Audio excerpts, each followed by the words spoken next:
여러분, 오늘 특별 출연자의 여름 휴가송으로 교리인 바이블의 문을 열어보도록 하겠습니다.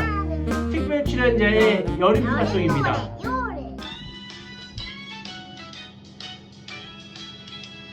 햇빛 쨍쨍 여름 오후 장난꾸러기는 얇고 푸른 냇가에서 물장물을 쓰네.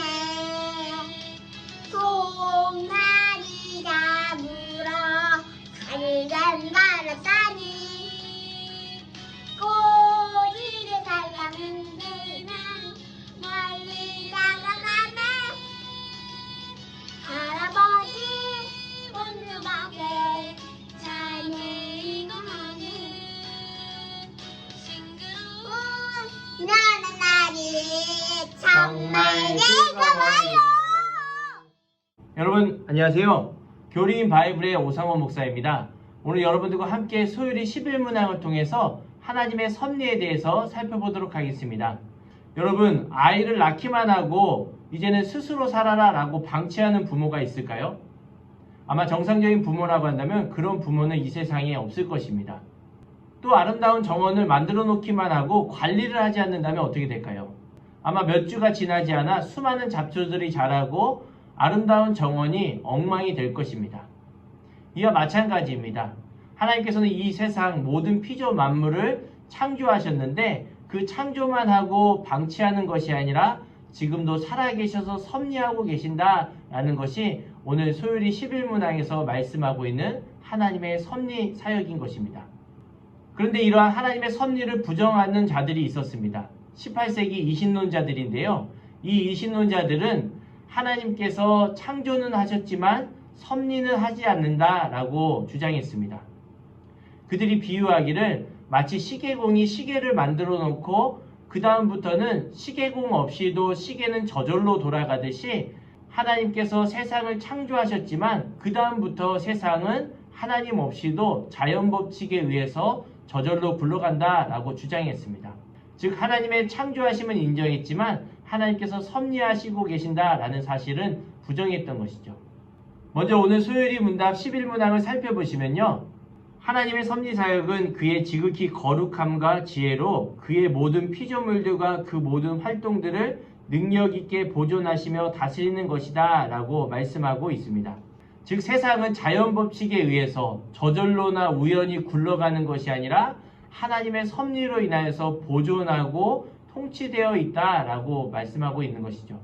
이러한 섭리의 요소는 두 가지가 있습니다. 하나님의 보존하심과 통치하심인데요. 첫 번째 하나님의 보존하심은 하나님께서는 이 자연 만물을 방치해 두는 것이 아니라 하나님께서 친히 보존하시고 보호하고 계신다라는 것이 하나님의 보존 사역입니다.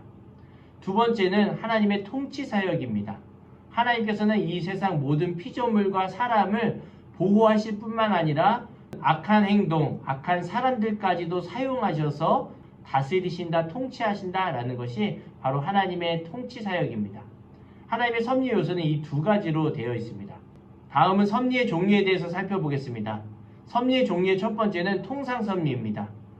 하나님은 모든 피조물과 사람을 어떤 자연 법칙이나 양심이나 사회법 등을 통하여서 보존하고 다스리시고 섭리하시고 계십니다.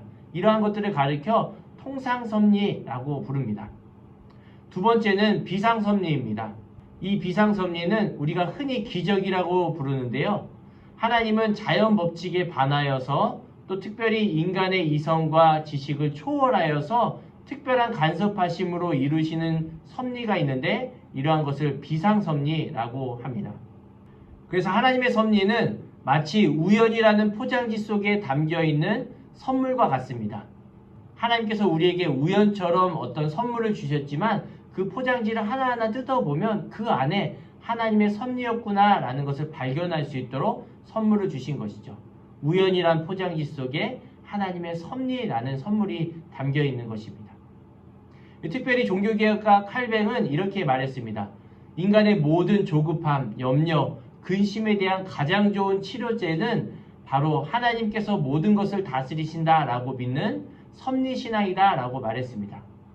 오늘날과 같이 코로나로 인해서 많은 염려와 근심, 두려움이 가득한 이 시기에 우리에게 필요한 것은 바로 이렇게 하나님께서 모든 것을 다스리시고 섭리하신다라고 믿는 섭리신앙인 것이죠.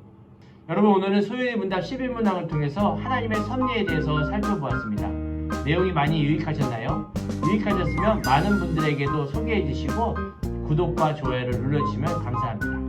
저희는 다음 시간에 소요리 12문항을 통해서 하나님과 인간이 맺은 생명의 언약은 무엇인지 살펴보도록 하겠습니다. 그때까지 건강히 안녕히 계세요.